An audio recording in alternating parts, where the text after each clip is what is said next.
예, 오늘은 우리가 시편 150편을 통해서 우리가 잘 안다라고 생각하는 예배와 찬양에 대해서 나눠보고자 합니다. 제가 자주 보는 그런 텔레비전 프로그램 중에서 혹시 냉장고를 부탁해라는 방송 프로그램 모르시는 분 혹시 있나요? 예, JTBC에서 하는 그런 예능, 요리하는 예능 프로그램인데요.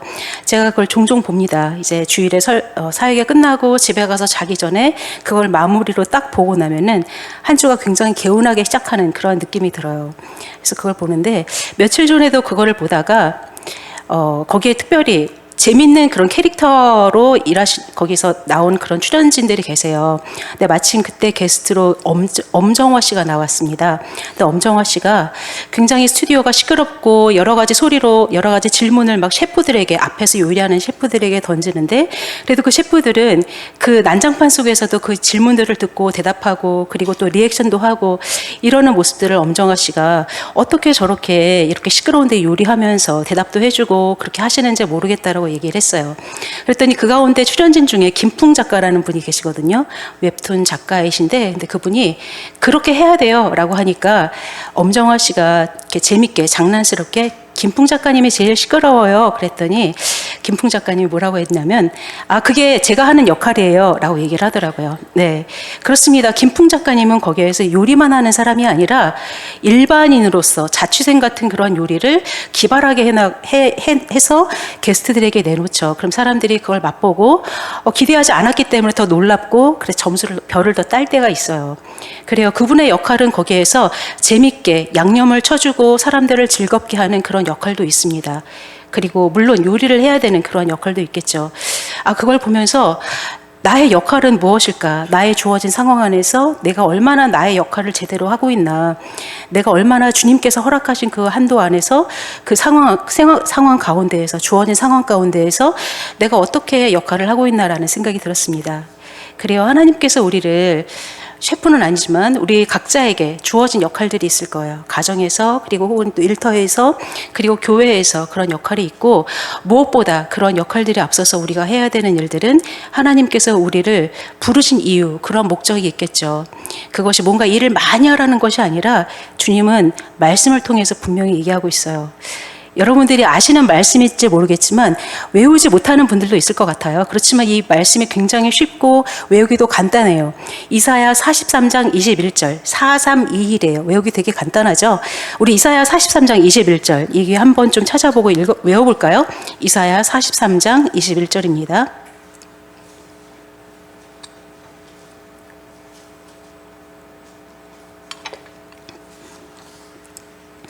아사렘이라고 되어 있습니다. 아사렘, 거기 아사렘 이사야 43장 21절 구약성경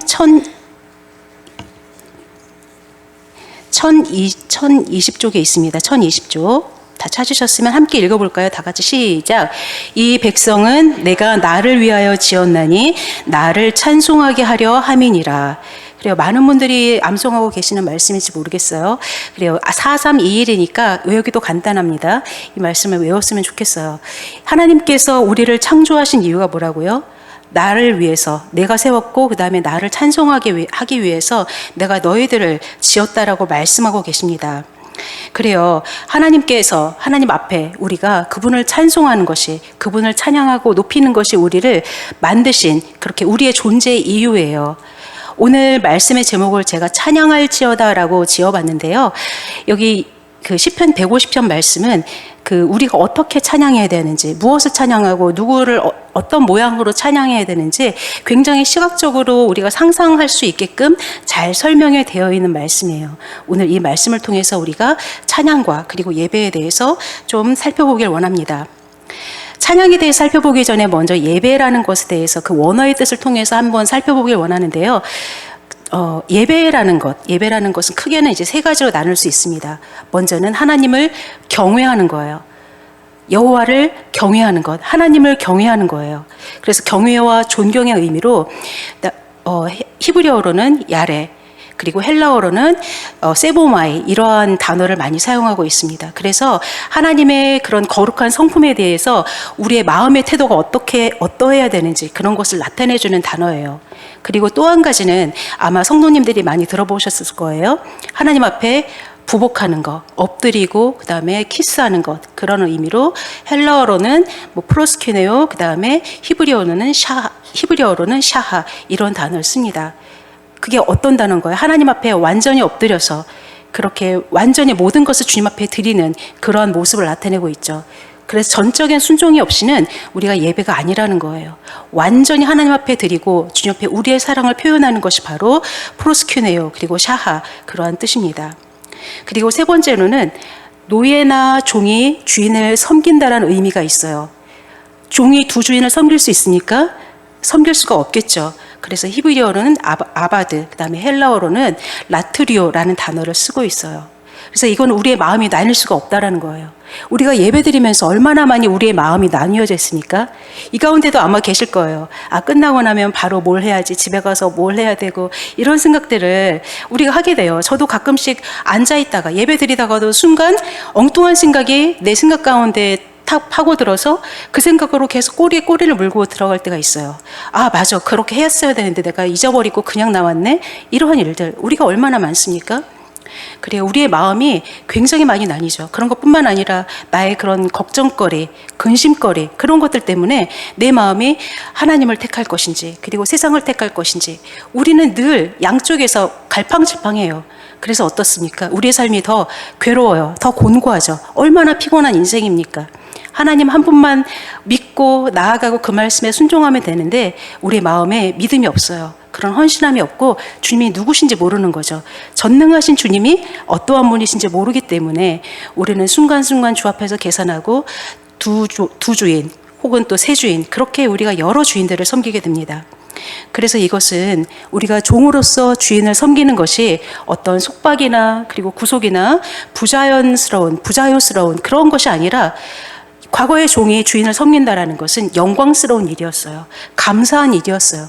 기쁨이 넘치는 일이었어요. 특권이었습니다. 그렇게 하나님을 섬기는 종, 얼마나 우리들에게 영광스러운 일인지, 그래서 그런 참된 종의 모습으로 그 하나님을 섬긴다라는 거예요. 그래서 우리가 이렇게 하나님 앞에 예배드릴 때에는 그런 경외하는 마음으로, 야래의 마음으로, 그러한 심정으로, 그런 경외함으로, 그 다음에 완전히 순복한 그러한 샤하, 프로스퀴네오의 그런 결단의 마음으로, 그 다음에 라투리오, 그리고 아바드, 그런 뜻처럼 하나님 앞에 오직 주님밖에 없습니다. 나는 주님의 종입니다. 다른 신들을 섬기지 않겠습니다. 그러한 마음으로 나아가야 됩니다. 그런데 이런 예배의 그런 행위, 그 이전에 주님께서는 우리의 마음의 중심을 먼저 보시죠. 우리 안에 경외함이 있는지. 가룟 유다는 어땠습니까? 예수님을 팔아 넘길 때 예수님에게 가서 키스했어요. 그분이 예수 앞에 나가서 키스한 것, 하나님 앞에 나아가서 키스한 것, 바로 그것이 어떻게 보면 프레스퀴네오라고 볼 수 있어요. 그렇지만 그는 그게 예배한 게 아니죠. 그는 마음속으로는 이미 다른 것, 정말로 예수 그리스도를 그 은전 30냥에 팔아버렸어요. 이미 다 배신하고 난 뒤였어요. 우리는 얼마든지 예배드리는 모습을 하면서 하나님을 팔아넘기고 예수 그리스도를 팔아넘기고 우리가 이 자리에 나와 있을 수 있습니다. 그래서 중요한 건 끊임없이 우리의 마음속에 어떠한가, 나의 마음의 중심이 어디에 있는가를 봐야 되는 거예요. 로마서 12장 1절엔 이렇게 얘기하고 있습니다. 그러므로 형제들아, 내가 하나님의 모든 자비하심으로 너희를 권하노니 너희 몸을 하나님이 기뻐하시는 뭘로 드리라고 말씀하고 있습니까? 거룩한 산 제물로 드리라. 이것이 너희가 드릴 영적 예배니라 라고 얘기하고 있어요. 여기서 영적 예배다 라고 쓰여진 단어를 보면 조금 전에 말씀드렸던 그러한 종이 주인을 섬긴 것 같은 마음, 그런 라트레이아라는 그런 명사형을 쓰고 있습니다. 하나님께서 우리들에게 원하시는 것은 우리들의 겉모습만 이 자리에 나와 있는 것이 아니라, 겉모습만 하나님 앞에 예배드리는 것이 아니라 오직 그 종의 주인을 섬기는 것 같이 나뉘어지지 않는 마음으로 종이 모든 것을 주님을 향해서 다 순종하고, 주인을 향해서 순종하고 전적으로 따르는 것처럼, 오직 그 주인만을 섬기는 것처럼 우리 하나님을 섬기기를 원하시는 거예요. 그런데 우리 예배를 한번 생각해 보세요. 가끔씩 저도 그렇습니다. 내가 하나님께서 이걸 들어줬으면 좋겠다, 이러한 심정으로 기도하고 예배할 때가 있어요. 근데 그럴 때에는 하나님께서 그 기도를 사실은 요새는 잘 안 들어주시더라고요. 오히려 그게 아니라 주님 괜찮습니다. 이것마저도 가져가셔도 괜찮습니다. 라고 어떻게 보면 내가 가장 귀한 나의 이런 똥꼬집 이런 것들을 주님 앞에 드렸을 때 주님께서는 갑자기 내 마음 가운데 평안을 주시고 그리고 그 모든 것이 정리되게 하시고 하나님께서 새로운 길과 새로운 기쁨의 길로 저를 인도하시는 것을 보게 됩니다. 여러분들도 마찬가지일 거예요. 그렇죠? 지금 이 정도 신앙생활을 하셨으면 하나님께서 막 원하는 걸 달라고 때를 쓸 때보다 정말로 하나님께서 원하시는 것이 무엇입니까, 주님? 제가 이 일을 위해서 오랫동안 기도했습니다. 그리고 이것이 하나님의 말씀의 그 뜻 가운데 어긋나지 않는 것 같은데 왜 안 들어주실까요? 라고 기도하다가 어느 순간 하나님께서 그게 아니다라고 할 때 순종할 그런 마음의 준비가 되셨을 거예요. 그래서 하나님께서 또한 세계를 주시고 그리고 새롭게 우리의 믿음 한층 더 성장시켜 주시는 것을 아마 많이들 경험하셨기에 이 자리에 나오셨을 거예요. 독일의 신학자 중에 그 히틀러 시대의 디트리 본 회퍼라는 목사님, 신학자가 계셨습니다. 많이들 들어보셨을 거예요. 근데 그분이 이렇게 말씀하셨어요. 그리스도께서 어떤 사람을 부를 때에는, 자기한테 부를 때에는 죽으라고, 그것은 와서 죽으라고 하는 것이다 라고 얘기를 했어요. 많은 사람들이 특히 우리나라에서 그렇게 한참 그런 기독교의 부흥이 일어났을 때 어떻게 교회에 왔습니까? 그리스도를 믿으면 복을 준대. 가난을 이겨낼 수 있대. 물론 주님께서는 우리로 하여금 먹고 살 수 있게 해주셨죠. 그렇지만 본질적인 것은 예수의 길을 가는 거죠. 여기 본웨퍼 목사님이 말씀하셨던 것처럼 와서 죽으라고 하는 것이다. 성경은 굉장히 역설적이죠. 복음은 역설적입니다. 살고자 하면 죽는 것이고 죽고자 하면 사는 것이다. 이것이 우리의 예배 가운데 있어야 합니다. 예배는 제물이 필요해요. 그 제물을 다름 아닌 너를 산 제물로 드려라 라고 주님은 말씀하고 있어요. 그러면 우리가 지금 십자가에 못 박혀서 피 흘려야 되나요? 우리가 그 짐승처럼 과거에 그 짐승을 제사에 드렸던 것처럼 우리를 그렇게 피 흘려서 각을 떠서 그렇게 해야 되겠습니까? 그건 아니죠. 이미 예수님께서 단번에 그 제사 한 번으로 모든 것을 이루셨기 때문에 더 이상의 그런 피의 제사는 필요하지 않습니다. 다만 이제 우리가 제물을 되어서 예수 그리스도를 본받아 주님께 나아가는 것입니다. 예수님께서 주님께서 원하시면 주님의 뜻대로 해달라고 하나님 아버지의 뜻대로 하라고 하셨던 것처럼 우리도 어떻게 해야 되나요? 예배 가운데 나올 때 찬양하며 기도할 때 나의 뜻대로 마시고 아버지의 원대로 하시옵소서 그런 마음의 자세가 되어야 됩니다. 이것이 바로 우리가 제물이 되는 거예요.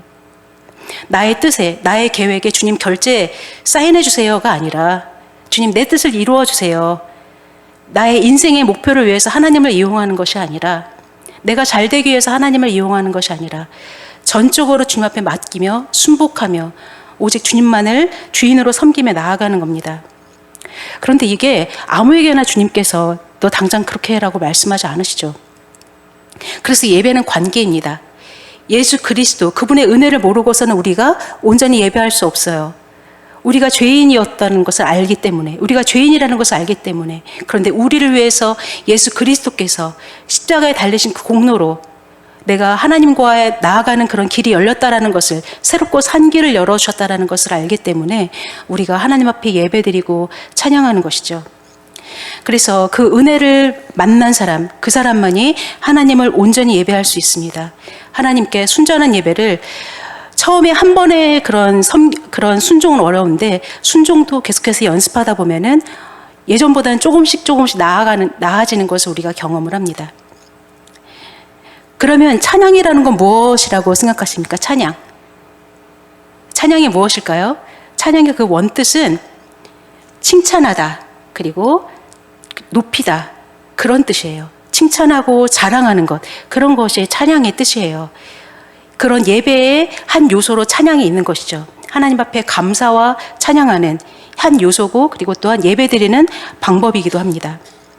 원어로 찾아보자면 아마 여러분들이 할랄이라는 단어 많이 들어보셨을 거예요. 칭찬이라고 가장 많이 알려져 있는 할랄, 이것은 칭찬하고 자랑하다라는 거. 그리고 또한 야다, 이것은 손을 들고 주님을 경배하다, 이러한 뜻도 있어요. 그 외에도 여러 가지가 있겠죠. 손뼉 치고 그다음에 노래 부르고 이러한 여러 가지로 우리는 하나님을 찬양하고 자랑할 수 있습니다. 자랑한다라고 하니까, 칭찬한다라고 하니까 뭔가 낮은 사람이 우리가 하나님을 칭찬한다라는 게 다소 의아하게 생각될지 모르겠는데, 우리가 부모님이나 어른들을 그렇게 막 칭찬한다란 말을 자주 쓰진 않으니까요. 그렇지만 우리의 주님은 높임을 받을 대상입니다. 우리는 그것을 찬양한다라고 얘기합니다. 칭찬한다라고 할 수 있습니다. 그럼 어떤 것에 대해서 칭찬할까? 무엇을 칭찬할까? 무엇을 찬양할까? 한번 말씀을 통해 보길 원합니다. 먼저 누구를 찬양해야 될까요? 1절과 6절에서 보면 누구를 찬양하라고 나와 있습니까? 그래요, 하나님이에요. 유일하신 하나님이 우리의 찬양의 대상이십니다. 출애굽기 20장에서는 얘기해요. 누구를 섬기라고? 너는 나 외에는 다른 신들을 너에게 두지 말라. 다른 신들에게 절하지 말라라고 얘기를 하고 있어요. 그래서 오직 유일하신 하나님만이 우리들의 찬양의 대상이어야 됩니다. 그래서 우리의 예배는, 우리의 찬양은 라트리오의 찬양, 라트리오의 예배가 돼야 됩니다. 두 주의진을 섬기지 말고 하나님 한 분만을 기쁨과 순전한 마음으로 예배해야 됩니다. 그렇다면 무엇으로 예배해야 될까요? 우리 한번 3절과 5절, 3절에서 5절까지 같이 한번 읽어볼까요? 다 같이 시작. 나팔 소리로 찬양하며 비파와 수금으로 찬양할지어다. 소고치며 춤추어 찬양하며 현악과 퉁소로 찬양할지어다. 큰 소리 나는 제금으로 찬양하며 높은 소리 나는 제금으로 찬양할지어다. 자, 이 장면에서 악기들이 쭉 나오죠. 나팔과 비파와 수금과 그다음에 소고, 현악, 퉁소, 그다음에 춤도 출 수 있고요. 그리고 제금으로 찬양하고 높은 소리 나는 제금으로 찬양해라. 그래요. 몇 년 전만 해도 한 15년, 20년 전만 하더라도 교회 안에서 드럼을 치니 많이, 베이스를 치니 많이 하면서 우리가 감론을박한 적이 있어요. 그런 것이 예배의 한 요소가 될 수 있다, 없다, 이렇게 얘기가 많았는데 본질을 벗어난 그러한 논쟁이었죠. 좀 전에 우리가 봤지만 하나님을 예배하는 것, 하나님만을 예배하는 데 방해가 된다면 그것을 치워야 되겠지만, 여기 성경에서 보듯이 모든 그런 현악기와 타악기로 우리는 하나님을 찬양하고 높일 수 있습니다. 악기뿐만 아니라 아까 말씀드렸듯이 성경에서 다양하게 찬양하는 것을 볼 수 있어요. 하나님을 찬양합니다 하면서 박수도 칠 수 있고, 그 다음에 막 춤도 출 수 있고요. 그리고 또 어떻게 찬양할 수 있을까요? 내가 가진 모든 재능으로 찬양할 수 있어요. 시를 잘 쓰시는 분들은 시를 써서 찬양할 수도 있고요. 예전에 제가 이제 작은 교회를 섬겼을 때 거기에서는 이따금씩 자기가 하나님을 찬양하고 싶은 그러한 일들이 있다면 앞에 나와서 설교 전에 이제 찬양하는 그러한 시간이 있었습니다. 하나님 앞에 자기가 지은 시를 낭독하고, 그리고 바이올린을 배웠다면 한 곡을 열심히 연습해서 앞에 나와 찬양하고, 그리고 최근에 피아노를 좀 배웠다면 피아노를 치면서 피아노를 반주하면서 찬양하고, 혹은 또 그런 발레나 율동으로 우리가 하나님을 찬양할 수 있습니다. 얼마나 귀합니까? 우리가 가진 모든 것으로 어린 아이들만, 유치부 아이들만 앞에 나와서 율동하는 것이 아니라요, 어른들도 같이 찬양하고 율동하는 모습이 굉장히 은혜가 됩니다. 이 가운데 나중에 앞에 나와서 내가 찬양으로, 율동으로 하나님을 찬양해 보겠습니다라고 하는 그런 자원하시는 분들도 계시기를 바랍니다. 그래요. 그런 여러 가지 방법으로 우리가 가진 모든 것 찬양할 수 있어요. 어떤 사람은 손을 쓰기 어려우니까 발로 그린 그림으로 하나님을 찬양할 수 있고, 그런 여러 가지 방법으로 우리는 찬양할 수 있어요. 찬양할 때 어떠한 일들이 일어나는지 여러분들은 아실 거예요. 경험해 봤을 거예요. 내 마음 가운데 슬픔이 변해서 희락이 되고, 걱정과 고민이 사라지고, 갑자기 기쁨이 임해서 하나님의 생각지도 못했던 놀라운 일들이 갑자기 일어나는 것들을 보게 되셨을 거예요. 혹은 또 그렇지 않다 하더라도 내 마음속에 주로 인한 기쁨이 넘치는 것을 보게 됩니다. 그래요. 우리가 찬양할 때 그러한 놀라운 일들이 일어나요. 그냥 아무 생각 없이 가사를 따라 불렀을 뿐인데 어느 날 성령님께서 역사하시면 어떤가요? 그 말씀의 가사가 내게 와서 완전히 뿌려지는 것 같은, 꽂히는 것 같은 그런 역사가 있을 때가 있죠. 아까 우리가 너의 하나님 여호와가 너의 가운데 계시니, 그 말씀, 그 찬양을 부를 때 너무나 은혜가 되었어요. 정말로 하나님께서 얼마나 우리를 사랑하고 간절하게 바라보고 계시는지. 그래요. 전에는 그냥 감동 없이 불렀던 찬양과 그리고 말씀들이 어느새 우리가 찬양과 그다음에 예배의 자리로 나아갈 때 그 찬양과 예배의 그런 가사들이, 그런 말씀들이 우리에게 와서 살아 역사하는 것을 보게 됩니다. 그래서 나를 살리고 나의 영이 살아나고, 또한 나로 인해서 다른 사람들이 살아나는 것을 우리는 보게 됩니다. 사무엘상 16장 23절에는 어떤 일이 일어납니까? 사울에게 다윗이 와서 수금으로 이제 찬양을 해요. 그럴 때 사울의 병이 낫고 악령이 떠나가는 것을 보게 됩니다. 그리고 사도행전 16장에서는 어떠한 일이 일어나나요? 바울과 실라가 복음을 전하다가 옥에 갇혔어요. 그런데 바울과 실라가 무엇을 했습니까? 저 같으면 옥에서 하나님 도대체 왜 이런 일이 나한테 일어났습니까? 너무 화가 납니다. 너무 속상합니다. 내가 주를 위해서 한 것뿐인데 왜 여기까지 와서 이런 일을 겪어야 됩니까? 저 같았으면 100% 그랬을 것 같습니다. 근데 바울과 실라는 그곳에서 뭘 했을까요? 기도하고 찬양하기 시작했어요. 그럴 때 그 땅이 진동하고 옥의 문이 열리고 그 다음에 그들을 묶고 있던 착고가 풀려지는 그러한 놀라운 일들이 일어났어요. 그것뿐만이 아니죠. 그들을 담당하고 있던 간수가 놀라서 목숨을 끊으려고 할 때 그가 주의 복음을 듣게 되었고 그리하여 그의 가족의 구원을 받는 놀라운 일들이 있게 됐습니다. 찬양할 때 그런 역사들이 있게 됩니다. 우리를 묶고 있던, 우리를 영적으로 꽁꽁 묶어 있던 죄와 사망의 권세들이 떠나가고 그리스도로 말미암아 그러한 다시 살아남, 회복의 역사들이 있게 됩니다. 그러면 우리는 어디에서 찬양을 하게 될까요? 찬양을 해야 될까요? 우리 1절 말씀 같이 읽어볼까요? 시작. 할렐루야, 그의 성소에서 하나님을 찬양하며 그의 권능의 궁창에서 그를 찬양할지어다. 아멘. 그리고 주님은 말씀하십니다. 어디에서 찬양하라고요? 먼저는 성소에서 찬양하고 그 다음에는 권능의 궁창에서 찬양하라. 성소는 무엇인가요? 하나님께서 이스라엘 백성들과 함께 하신다라는 그러한 상징이었어요. 그런데 이제 어떻게 되었습니까? 실체이신 그리스도께서 오셨기 때문에, 예수께서 오셨기 때문에 이제는 더 이상 우리가 그곳에 나아가서 예배하지 않아도 돼요. 우리가 있는 곳이 바로 기도의 장소, 예배의 장소가 됩니다. 찬양의 장소가 됩니다. 바로 있는 이곳에서 우리가 눈을 감으면 이 골방에서 주님을 찬양하고 예배할 수 있습니다. 장소에 구애받지 않습니다. 권능의 궁창에서. 이건 무슨 뜻일까요? 주님께서 창조하신 그 모든 피조세계 모든 곳에서 우리는 주님을 찬양할 수 있어요. 너무나 덥고 너무나 힘들어요. 그렇죠, 여러분. 기도하기도 너무 힘들어요. 찬양하기도 힘들지만 이럴 때 우리가 더 힘을 내서 한번 찬양을 해보세요. 예전에 저는 이제 그 찬양집 같은 거 사보신 경험이 있으신가요? 시와 찬미라는 그런 찬양집이 옛날에 굉장히 유명했죠. 제가 처음 예수를 믿었을 때 시와 찬미 1000이라는 게 나왔던 것 같습니다. 1000, 1500 이렇게 나왔던 것 같은데 그걸 하나 사면은 예전에는 그런 거 노래나 찬양이나 이런 것들을 마음껏 어디서 들을 수 있는 그런 게 아니었고 테이프를 사서 들어야 됐기 때문에 테이프를 사거나 아니면은 누가 이제 그걸 복사해서 테이프를 줬으면은 그거를 들어보거나 그렇게 했어요. 그렇게 듣다가 어떤 이제 선교사님께서 그 저작권에 대해서 얘기를 하시더라고요. 그래서 그 다음부터는 그걸 사서 문화선교하는 마음으로 이렇게 드렸던 기억이 나는데 그걸 들으면서 거기 안 나와 있는 곡들은 직접 또 피아노 반주를 또 해가면서 그 하나님의 찬양을 열심히 불렀던 기억이 나요.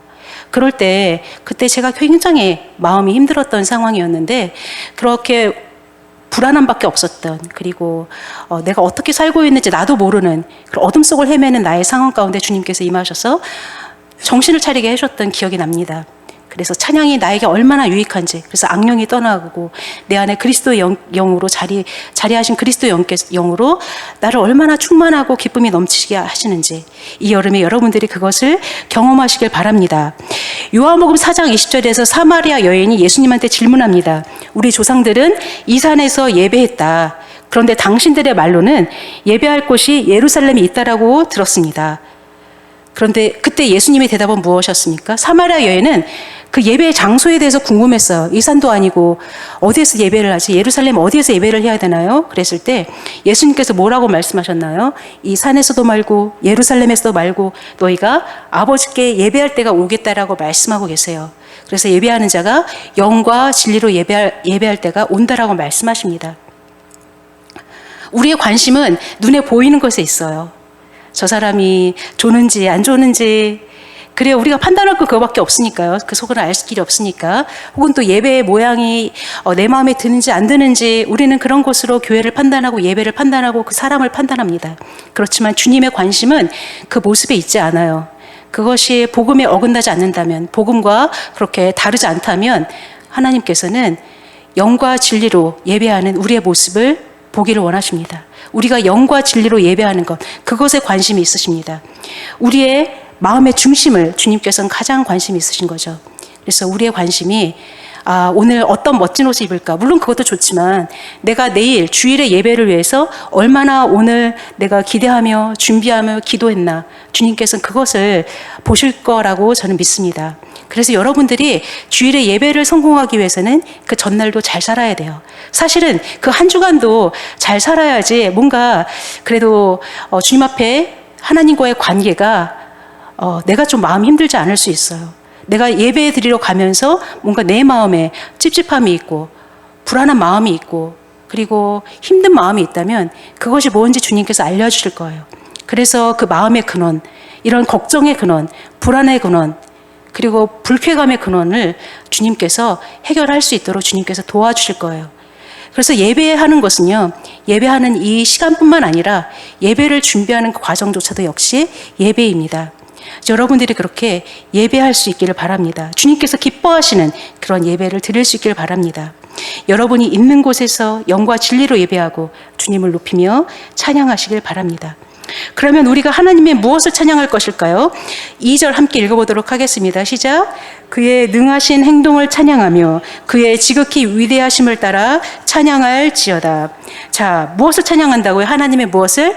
능하신 행동, 그리고 그의 위대하심을 우리가 찬양한다라고 얘기를 하고 있어요.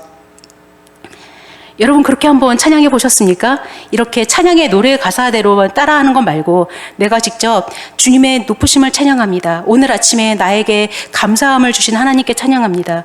오늘 저녁에 나에게 그런 평안함을 주신 주님께 찬양합니다. 모든 일을 행하신 주님에 대해서 하나하나 그렇게 구체적으로 찬양해 보신 적이 있으신가요?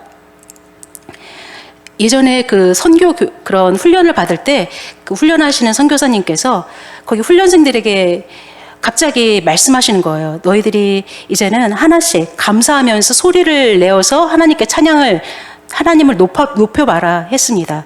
근데 사실 그런 경험이 많지 않아서 뭘 높여야 되지라고 살짝 긴장이 됐어요. 그래서 앞에 그 훈련생들이 얘기하는 거를 따라 들으면서 얼마나 그 사람들이 신앙이 구체적으로 하나님께 감사하고 영광을 돌리고 있는지를 보게 되었습니다.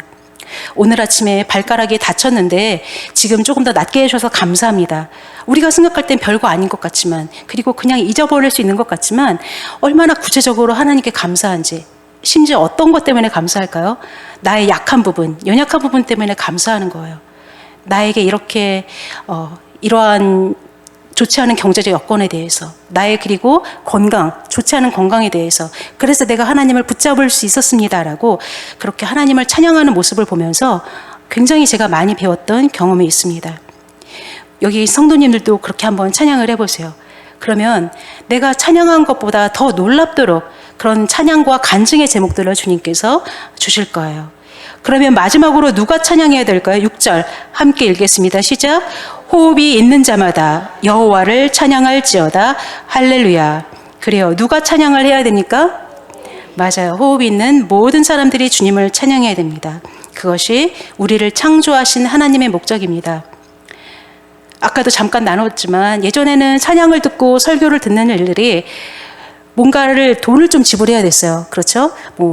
설교 테이프를 사고 찬양 테이프를 사고 그랬는데 어느덧 세월이 금방 변해서 스트리밍을 한다. 그리고 아니면은 또 유튜브를 요새는 많이들 보시니까 유튜브를 통해서 그냥 공짜로 하루 24시간 내내 말씀과 그리고 또 무엇을 들을 수 있어요? 찬양과 그리고 다른 사람들의 기도를 또한 배울 수 있어요.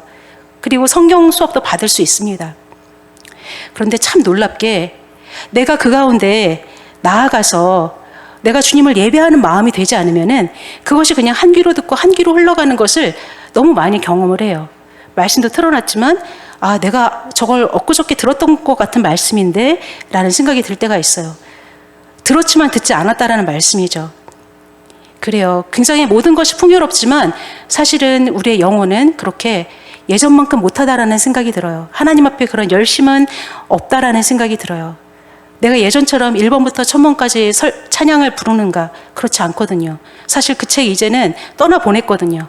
가끔씩 반주할 때 필요할 때나 이따금씩 쳐다보는 책으로 변하고 말았어요. 내 것이 되지 않고는, 내가 입으로 찬양하고 내 마음을 다해서 그 시간을 드리지 않고는 하나님을 만날 수가 없어요.